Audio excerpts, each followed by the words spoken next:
Okay, welcome to slide review for quiz number 2, religious figures. Um, we have 10 slides, and I will be giving you 4 of them to identify in class. And you're going to give me 4 items. Number 1, what is it? And you'll tell me what the subject matter is and the material. So if it's Buddha, it's going to be a standing Buddha or a seated Buddha, for example, or a Bodhisattva or Avalokiteshvara. And you'll tell me what kind of stone it is, whether it's gray schist or limestone, marble. Those are the type of choices you'll have. And if it's painting, I want you to tell me whether it's ink on silk or ink on paper. Number 2, who is it? What country or what culture of origin it comes from? And number 3, the dynasty or the period, and hopefully the appropriate century or range of centuries that corresponds with the dynasty.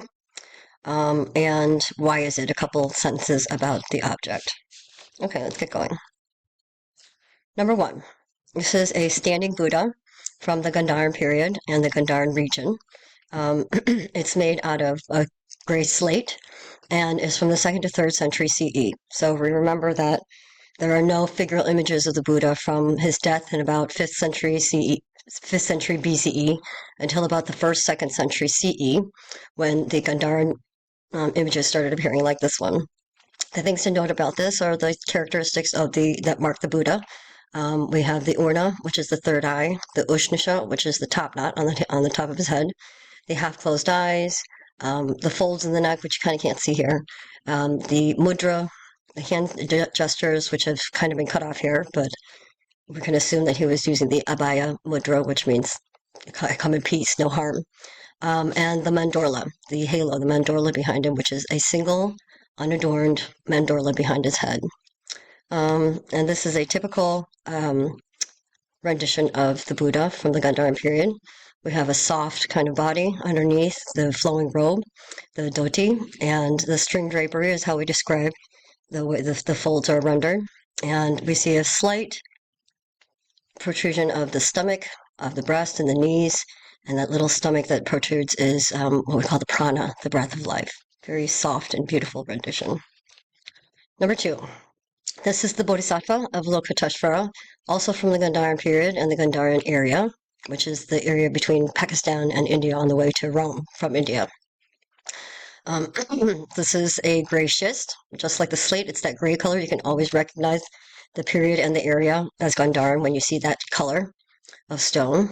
And Avalokiteshvara, again, is by far the most commonly known, most famous Bodhisattva, which, again, is an invention of the Mahayana schools of Buddhism, as opposed to, which only appeared in the 1st or 2nd century CE, coinciding with the appearance of the first images of the Buddha. What differentiates the Mahayana schools from the Theravada schools, which are the more conventional routes that Buddha had recommended, are the salvational figures. So, whereas in the Theravada traditions, you find your enlightenment by following your own path, your individual salvation. You give up all your belongings and all your friends and all your family, and you give up being able to cook your own food and go begging for your own food. But it's an individual salvation. It's what they call the conservative or the orthodox or the terrible law of the Buddhist traditions. Whereas the Mahayana schools, and the Theravada schools were much more popular and still are prevalent in South and Southeast Asia. Whereas the Mahayana schools, which appeared in East Asia along the northern Silk routes,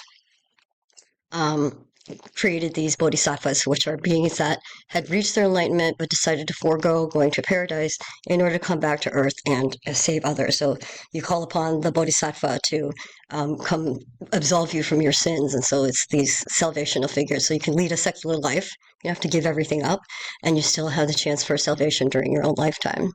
The things to note about this Avalokiteshvara are the Hellenistic features, like the way the zigzags on the bottom of the clothing, the zigzag kind of pattern there.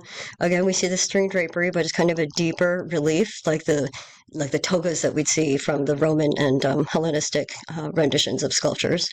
We know that it's a bodhisattva because the bodhisattvas were allowed to keep their accoutrements and their material jewelry and fashions and material things. So Avalokiteshvara here is wearing the necklace, a sash, a scabbard, these armbands, and some hair ties, things like that. Those are all the shoes, even the toga. I mean, not the togas, the sandals that look like they're also from a Hellenistic area. Those are how we mark the Avalokiteshvara, the Bodhisattvas versus the Buddhas. And again, there's some similar characteristics, like the Urna, we see the third eye and the top knot that echo what the Buddha looks like. And part of a single unadorned mandorla, again, behind Avalokiteshvara's head. Avalokiteshvara sometimes manifests as a male, sometimes as a female.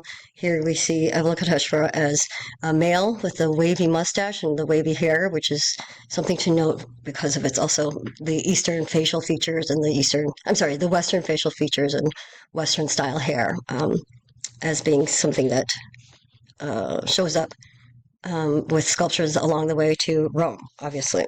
So we know that there's a conversation that was going on there.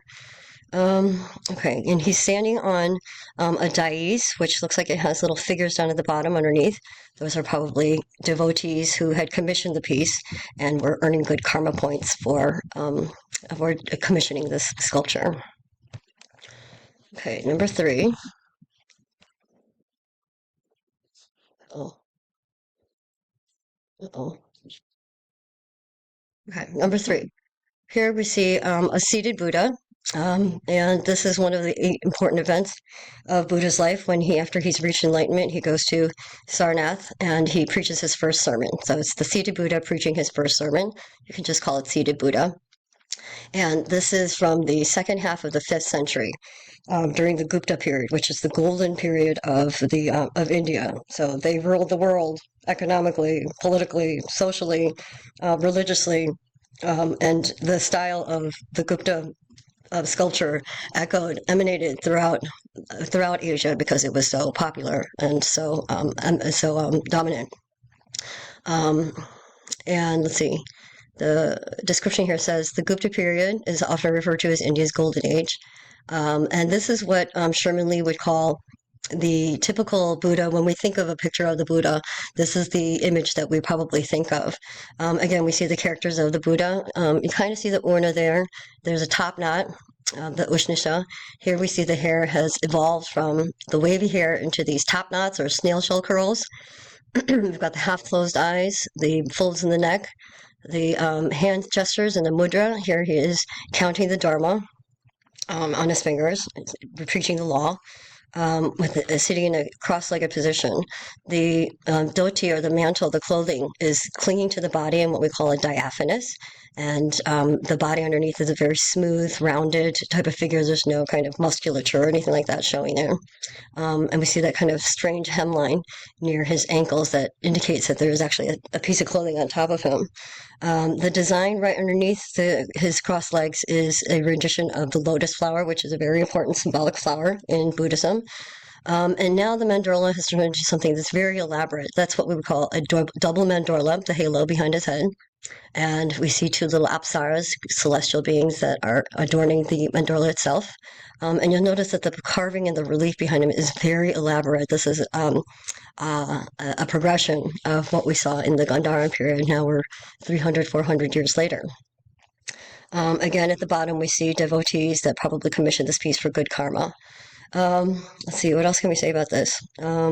Reflecting the new rationalism and humanism that permeated all aspects of Gupta culture, art forms and styles developed that provided the prototypes for areas quite distant from the subcontinent. In sculpture, the period fostered a new naturalism as well as a harmonious ordering of a new vocabulary of forms.